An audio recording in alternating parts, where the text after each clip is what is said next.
Kita sekarang saatnya masak. Kita akan memasak gulai durian dan balado durian.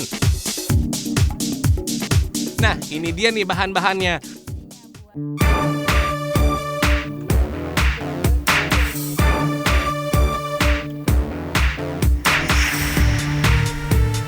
Untuk gulai kita pilih yang masih muda, pisahkan dengan isinya.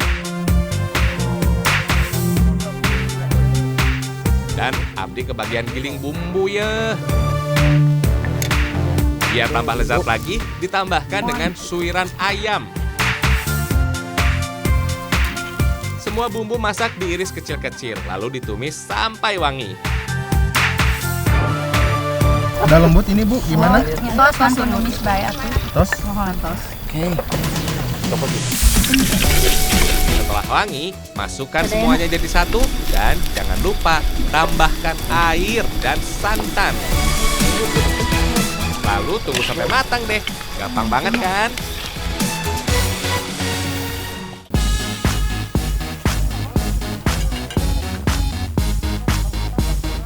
Untuk yang balado, kita gunakan biji durian dan ikan hasil gogo tadi. Pertama, ya ikannya harus kita bersihkan supaya rasanya tidak pahit. Bisa ya, sebentar Bu, sebentar. Lalu iris cabai dan tomat.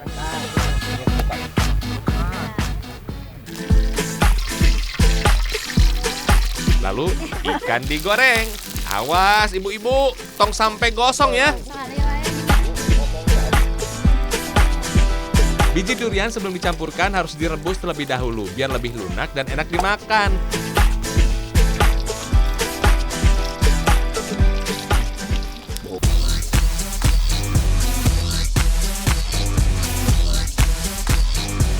Dan tumis deh bumbu-bumbunya. Campurkan semua ikan dan biji duriannya. Masak deh sampai matang. Ini mah pasti luar biasa banget ya rasanya. Saya udah nggak tahan ya, pengen makan ini teh.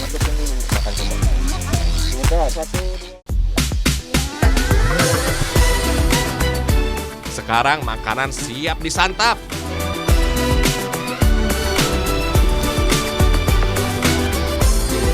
Memang alam selalu baik pada kita, menyediakan segalanya untuk kita ambil manfaatnya dan menikmatinya. Karena itu, kita wajib untuk menjaganya agar selalu lestari.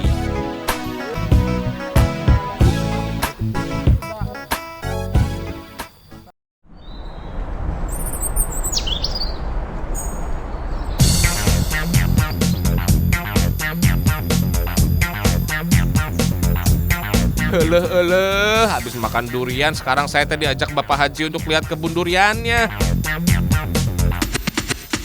Jadi ini khas dari daerah sini ya? Iya. Ya, unggulan Majalengka. Durian yang sudah matang akan jatuh dengan sendirinya. Karena itu diikat di atas pohon supaya tidak diambil sama tangan-tangan yang tidak bertanggung jawab.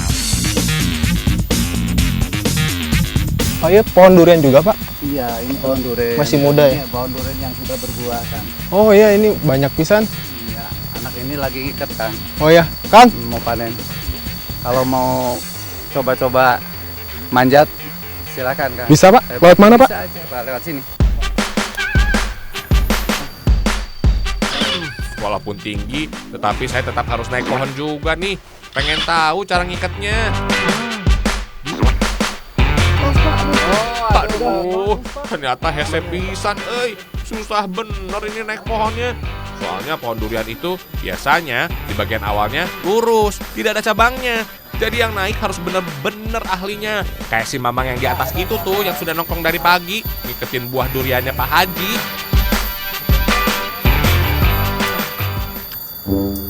Yang pohon yang pendek Kang. Iya Pak. Pandi. Bener?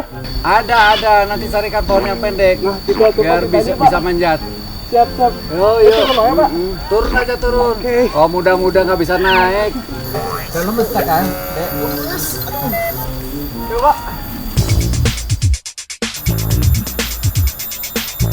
Mengikat durian harus teliti dan kuat. Ini supaya durian matang yang jatuh terikat dengan erat di atas sana. Oh yang itu.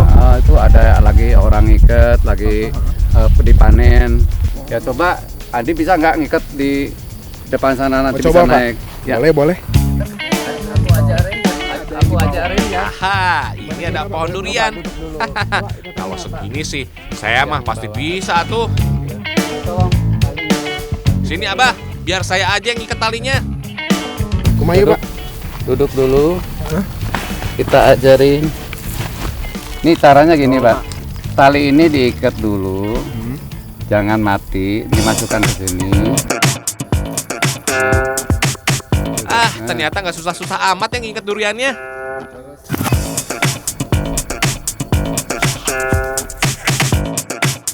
Beres, Udah Pak. beres, Ada ya. lagi nggak, Pak? Yang mau Ada diketin? tuh agak atas, bisa nggak naiknya di? Bisa tuh. Oh, coba. Saya pengen ngetes Andi naik di pohon. Ayo coba udah dulu. deh. Ya, Pak. Coba naik. Ya. Bukan begitu, naik kakinya ke sini. Nah. Terus ke atas dulu. Nah, kalau yang segini, saya juga masih bisa nih. Kecil. Yang mana Abah yang harus diikat? Sini, biar saya ikat semuanya. Hahaha. Di daerah Cindangwangi ini ada satu durian khas asli daerah sini. Namanya durian Satria. Kalau soal rasa sih, memang luar biasa banget si durian Satria ini.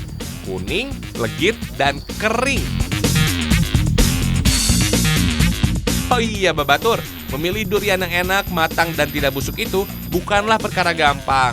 Kalau tidak teliti, kita bisa salah memilih durian yang mentah atau bahkan pahit.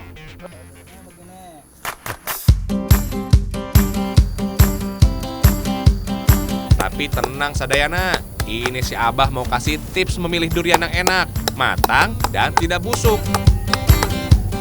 Pertama, durian yang bagus biasanya mempunyai aroma yang tajam dan panjang. Artinya, kita tidak perlu menghisap dalam-dalam untuk mencium aroma durian yang khas. Durian yang legit akan berbau harum dengan sendirinya, walaupun belum dibelah atau disayat pisau. Bunyinya terdengar padat apabila dipukul dengan alat atau pisau. Pucuk duriannya akan berwarna kekuningan dan berduri lebih jarang. Dan yang terakhir, batangnya putus alami, tidak terlihat dipotong, dan ada cabangnya. Nuhun pisannya, terus dibantosan cara naliin, terus misahin juga mana yang matang, mana yang belum. Ya, udah matang itu yuk kita pulang. Ya, boleh, Pak. Kita pasak dan dibuka dimakan di rumah. Oke. Ya, nuhun Mang ya. Nuhun.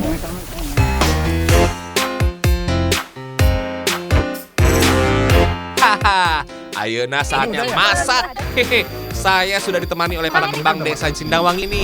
Mau buat penganan dari durian. Sudah siap semuanya? Kalau gitu, hayuklah kita langsung aja mulai. Kita mau buat nugget durian dan dadar gulung isi durian. Ini dia bahan-bahannya nugget durian.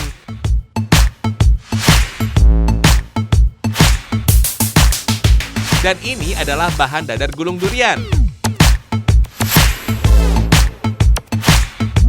Sekarang sudah bisa dimulai.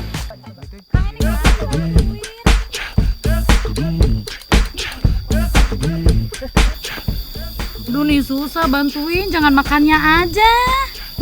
Ya. Masa makannya bisa, bukannya nggak bisa. Bukan dibantu pisang. Ya, tapi soal makan. Lihat tuh nanti asa yang kumaha gitu. Kumaha teh? Tadi buka deh. Eta ya garisna, aya garisna. Di blowek. Duriannya tentu saja harus dibuka dan dipilah dagingnya.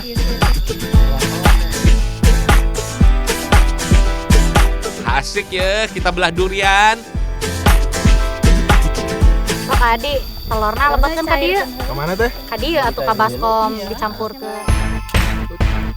Terus buat adonan nuggetnya dari tepung.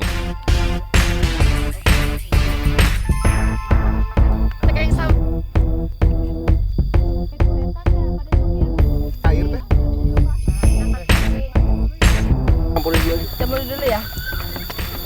Atas enak. Cekat.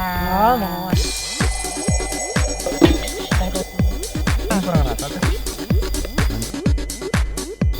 Beres ya teh. Beres. Dikukus ya. Setelah dicetak, kukus hingga matang betul. Kayaknya udah matang. Udah ya, Udah, langsung angkat. udah langsung diangkat.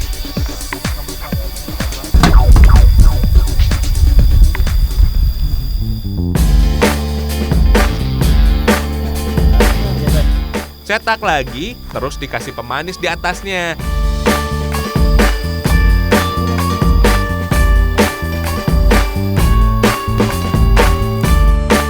Siap goreng ya. Mohon kayak digoreng sampai entahnya. Siap teh. Naik koneng. Oke. Saya. Goreng. Ayo. Dan digoreng yang bagus. Jangan sampai gosong ya. Harus matang sempurna. Apa di dia? Pas.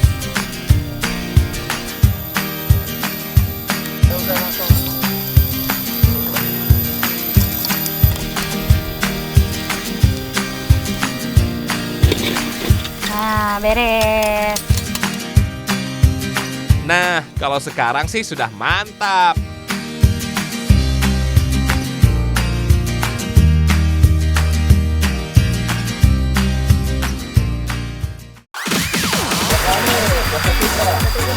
Untuk dadar gulungnya juga dibuat adonannya terlebih dahulu.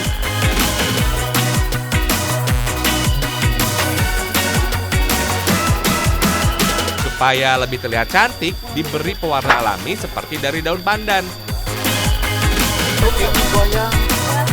Baru kemudian dicetak di penggorengan. Supaya matangnya merata, penggorengan harus digoyang-goyang seperti ini nih. Ah, kalau begini aja mah, saya juga bisa. Hehehe. Tadi kena ieu selesaikeunnya. Eta adonan masih aya. Siap, Oke, Teh. potos beres tadi tukeun abdi bade ngagulung di itu anu pas janten. Oke, siap teh. Sip. Ieu Neng Arum. Ditinggal dulu ya. Ya teh Arum, mangga.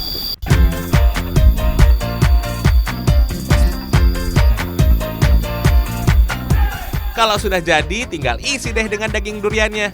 Dan tinggal menikmati aja. Nyam nyam nyam.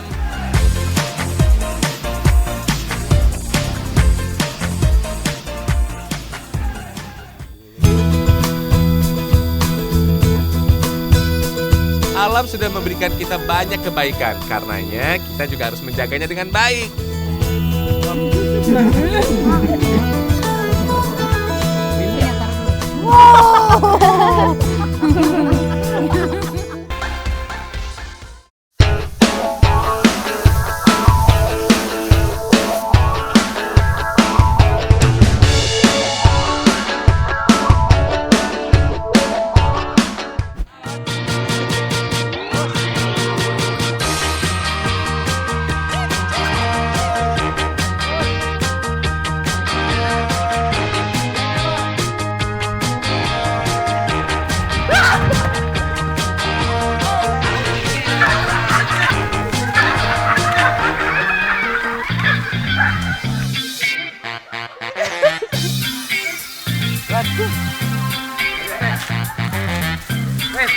Piye kok sentang kono? Aku ya wes ento Mas. Ayo wes akeh dang. Ene wong kono. Ayo. Akhirnya setelah kita bersusah payah, ayam kita tangkap. Setelah berlari-larian ya. Serah. Wes ayo ke umle.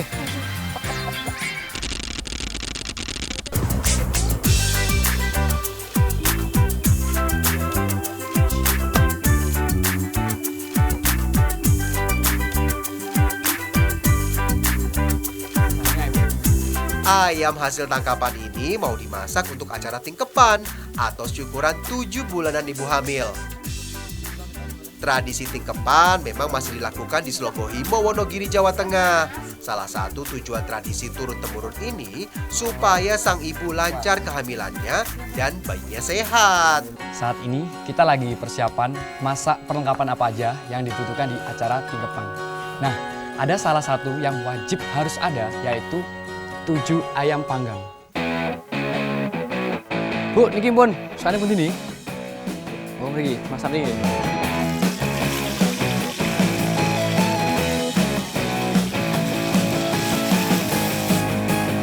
Jumlah ayam panggangnya 7 7 ekor yo, menyesuaikan bulan usia kandungan. Bumbu untuk ayam panggang lumayan beragam teman. Setelah dihaluskan, bumbu akan ditumis.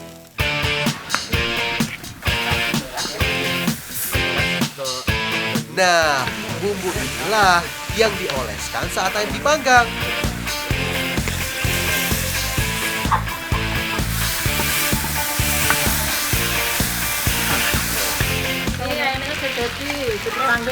Oh ya, ini ayamnya. Tidak hanya ayam panggang yang disiapkan yo, ada ingkung juga. Kalau yang ini wajib pakai ayam jago.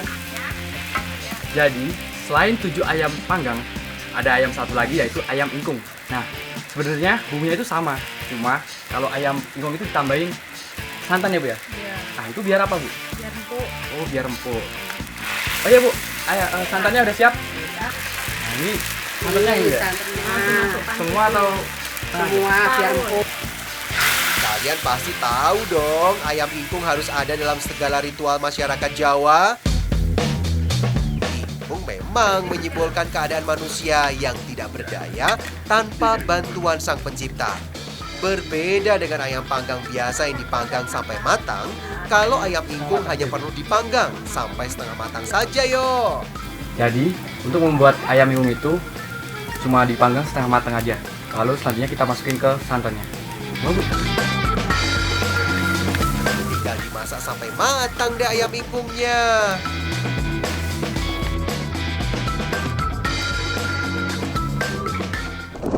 Nah, ini nih yang membedakan tingkepan Dusun Duren Gunan dengan tempat yang lain. Ini namanya Klunung Walu ya, Bu ya? Nah, ini akan kita rebus. Ini kita dibuka, Bu. Ya, dibuka dulu.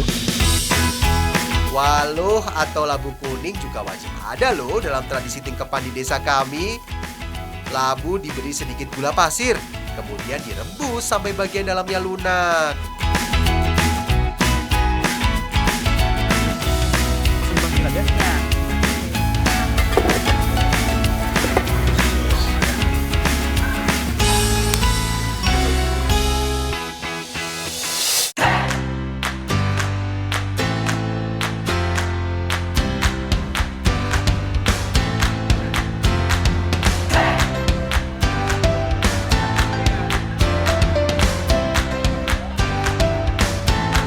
Upacara tingkepan biasanya dihadiri saudara, kerabat, dan tetangga sekitar. Itulah mengapa rumah masyarakat Jawa zaman dulu selalu memiliki ruang tamu yang luas. Gunanya ya untuk acara-acara seperti ini yo. Assalamualaikum warahmatullahi wabarakatuh.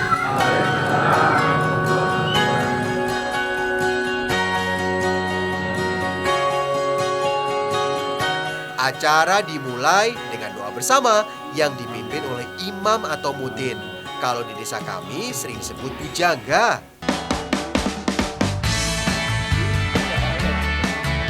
Setelah doa selesai, saatnya nih membagikan makanan.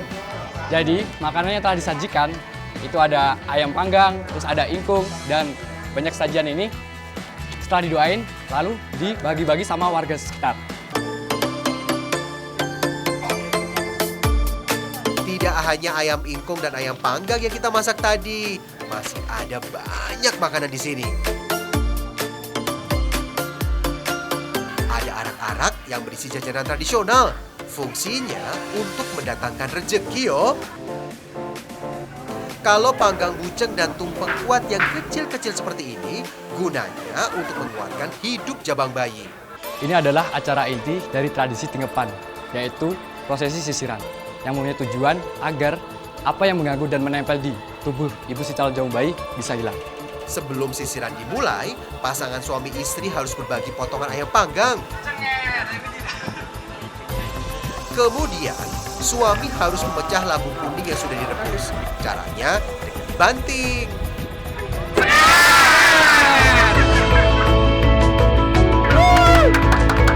Ini menyimbolkan harapan supaya si jabang bayi lahir dengan mudah.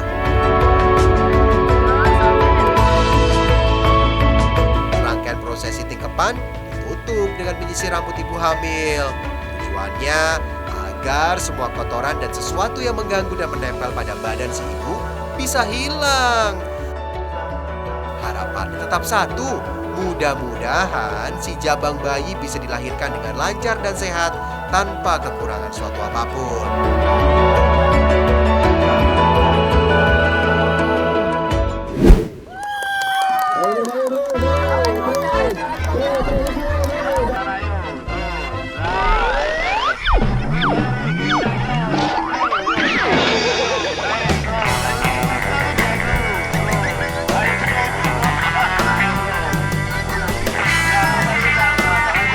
Balik lagi ke desa Wonosari di kaki Gunung Lawu nih teman. Aku dan teman-teman mau main perosotan pisang. Caranya dengan memanjat ke demok atau batang pisang yang digantung pada penyangga dari bambu. Kami harus berlomba-lomba sampai atas untuk mencabut bendera yo. Sebenarnya permainan ini mirip panjat pinang. Soalnya kami harus kerja sama untuk sampai atas nih. Ini lagi main sama anak desa Wonosari sini Abi. Permainannya hampir mirip sama panjat pinang. Bedanya di medianya. Kalau ini pakai pohon pisang yang digantung. Ini cukup sulit karena ditambahin pakai sabun. Ayo terus.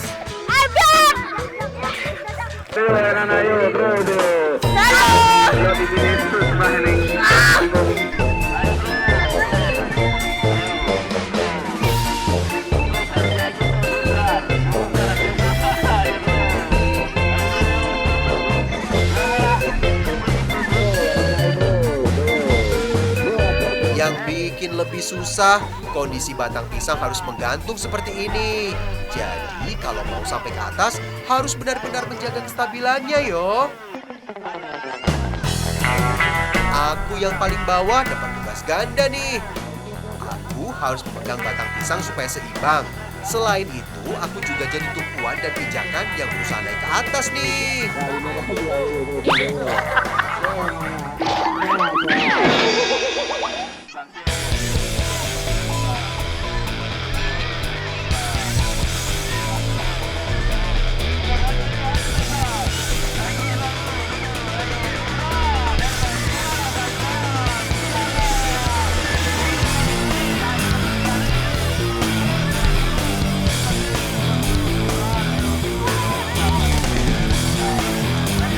Ya, walaupun kalah, nggak apa-apa yo. Yang penting bisa bergembira bersama-sama.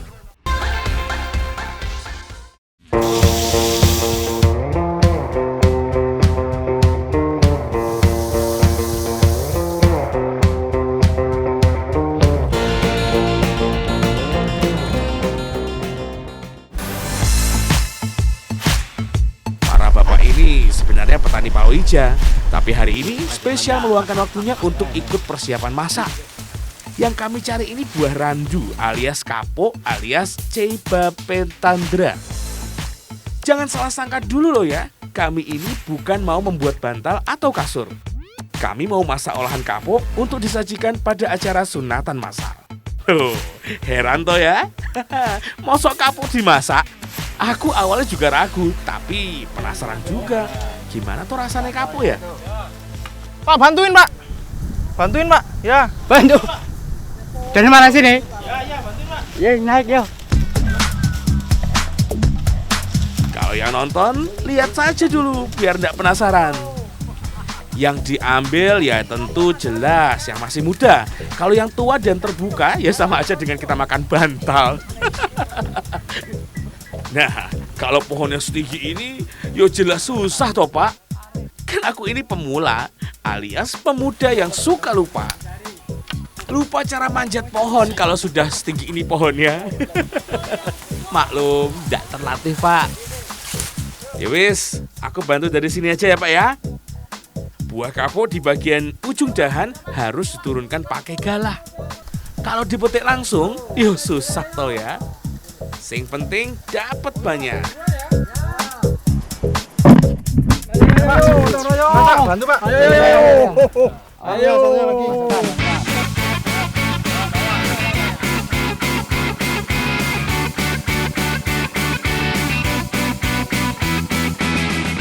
setiap kenduri atau acara selamatan seperti acara sunatan ini memang kudu bin wajib ada sajian ayam ingkung.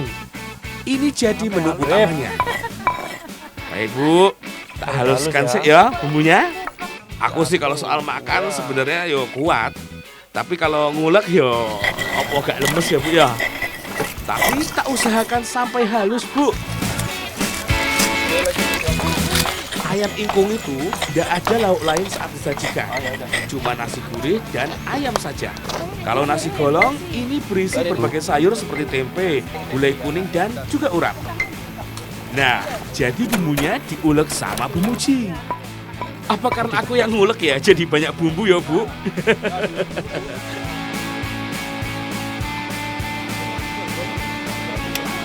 Nah, satu lagi temannya nasi golong yaitu sayur urap bakar. Wih, terbayangkan bagaimana sedapnya nanti? Lapar aku jadinya Bu kalau sudah melihat bahan makanan segini banyak. Untung kami keroyokan. Kalau saya sendiri, ya wis, nyerah ta Bu? Nggak sanggup anak muda. Nah, untuk nasi golong digunakan nasi putih biasa yang panas karena akan dicetak kerucut. Jadinya masak nasi juga bersamaan dengan sayurnya dimasak. Jadi pas ditata nanti, nasi masih hangat dan mudah untuk dicetak. Nah, ayam ingkung itu sebutan untuk ayam utuh yang dibakar dan dibentuk ingkung seperti ini nih. Mirip ayam bekakak khas Sunda toh? Barulah nanti dimasak lagi dengan bumbu yang sudah tak haluskan tadi. Oh iya, yang digunakan juga harus ayam kampung jantan. Tidak boleh ayam ras. Kata Bu Lurah, afdolnya sih begitu. Nah, begini cara masak ayam ingkung. Bumbunya ditumis sampai matang dan harum ya. Habis itu baru masukkan santan sama ayam. Masak sampai bumbunya meresap. Kalau ayamnya dimasak dengan bumbu sekublut ini, yo pasti bakalan enak tuh ya.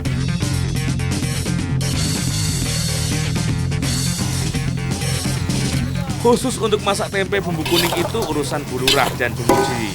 Semua bumbu tinggal ditumis. Santan juga dimasukkan biar makin sedap dan gurih. Barulah tempe yang sudah diiris dimasukkan. Dimasak sampai bumbu meresap dan kuahnya mengering.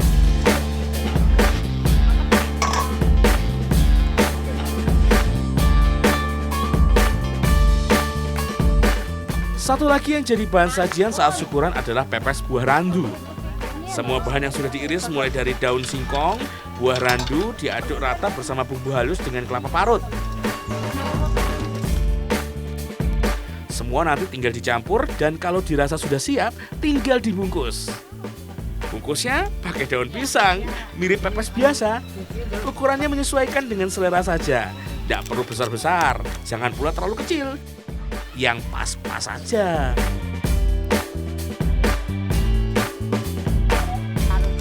Nah, pepes tinggal dibakar. Kalau soal begini, semua bisa pastinya ya. Tinggal bakar di atas bara saja sudah cukup. Bolak-balik sebentar, kalau sudah 5 menit, kata Mbak Ria, sudah matang artinya. Ayam ingkung dan nasi golong disajikan masing-masing di atas tampah. Kedua jenis masakan ini memang merupakan sajian wajib pada setiap acara syukuran masyarakat desa Tatung, Ponorogo. Kalau nasi golong dibentuk kerucut dengan cetakan batok kelapa sejumlah 9 golong, kemudian sayur tempe disusun dengan jumlah yang sama mengelilingi nasinya. Ini ditaruh di atasnya ya. Kalau nasi gurih disusun datar memenuhi satu tampah, baru kemudian ayam ingkungnya diletakkan utuh pada bagian tengah. Begini hasilnya. Tata cara dan bentuk sajian merupakan cerminan dari doa dan harapan agar semua yang dilaksanakan mendapat berkah dan lindungan dari Yang Maha Kuasa.